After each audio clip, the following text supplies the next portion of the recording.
এখানে আমরা একটা খুব ইন্টারেস্টিং পজিশন দেখছি, white to play and win.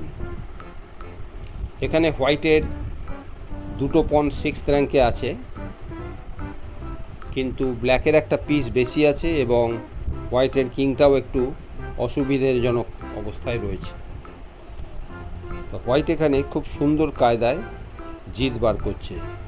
White প্রথম খেলছে কুইন E1 চেক, কোনো সাপোর্ট ছাড়াই এই চেকটা দিচ্ছে, কারণ ব্ল্যাক যদি ক্যাপচার করে নাইট টেক্স D3, এবার ফরকে ব্ল্যাকের কুইনটা চলে যাবে, তখন দুটো পণ নিয়ে খুব সহজেই জিতবে। তা এখানে কুইন E1 চেকের পরে ব্ল্যাক এটা ক্যাপচার করছে না, যাচ্ছে কিং C2। এবার কিং C2 যাওয়ার পরে হোয়াইট করছে কুইন C1 চেক। এখানেও একই, যদি ক্যাপচার করে নাইট টেক্স D3 চেক, কাজেই কিং B3। এবার হোয়াইট দিচ্ছে কুইন B2 চেক, যথারীতি ক্যাপচার করলেই নাইট D3 চেক আছে, কাজেই কুইন B2 চেকের পরে ব্ল্যাক করছে কিং C4।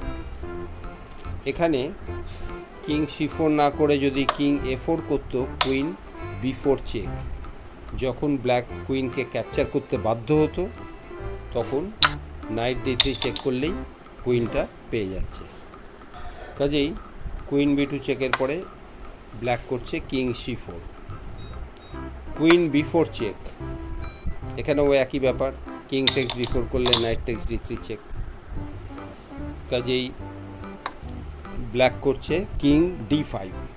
এইবার হোয়াইট করছে কি, ব্ল্যাকের কিংটাকে তাড়িয়ে আবার এই দিকে নিয়ে আসছে, queen D6 check, king C4, queen C5 check.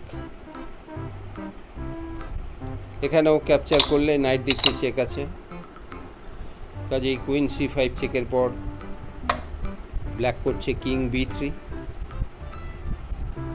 এবার কুইন B4 চেক, এখানেও একই, ক্যাপচার করলেই নাইট D3 ফর্ক হয়ে যাচ্ছে। আর এখানে যদি কিং A2 করে কুইন B2 চেক, ক্যাপচার করলে ফর্ক হয়ে যাচ্ছে, কাজেই ব্ল্যাক করছে কিং C2। এইবার হোয়াইট দিচ্ছে কুইন B2 চেক, এবং এখন ব্ল্যাক কিন্তু কুইনকে ক্যাপচার করতে বাধ্য হয়ে যাচ্ছে, আর কোনো স্কোয়ার নেই। এবার night text D3 check, king যেখানেই যাক নাইট টেক্স F4, এবং হোয়াইটের দুটো পণ যে সিক্সথ র্যাঙ্কে আছে, এবার যে কোনো একটা কুইন হয়ে যাবে, ব্ল্যাক সেটাকে আটকাতে পারছে না, কাজেই হোয়াইট জিতে যাচ্ছে।